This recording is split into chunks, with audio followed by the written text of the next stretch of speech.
સુરતના લસકાણા ખાતે જર્જરિત મકાનની દિવાલ ધરાશાયી થતાં એકનું મોત નીપજ્યું હતું. તો વર્ષો જૂની ઇમારત જર્જરિત હોવા છતાં પાલિકાના આંખ આડા કાને એકનો ભોગ લીધો હોવાના આક્ષેપો કરાયા હતા.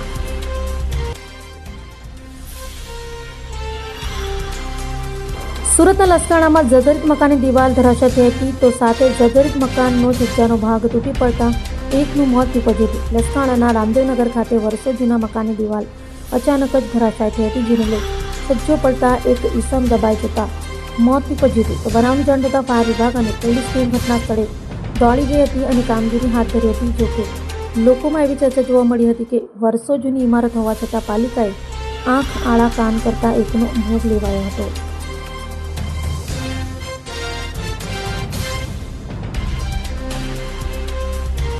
અભય થઈને નિષ્પક્ષતાથી નિરપેક્ષ રીતે વાસ્તવિકતાનો અરીસો રૂપી સચોટ માહિતી લાવતો સત્યની સાથે અભય ટાઈમ્સ.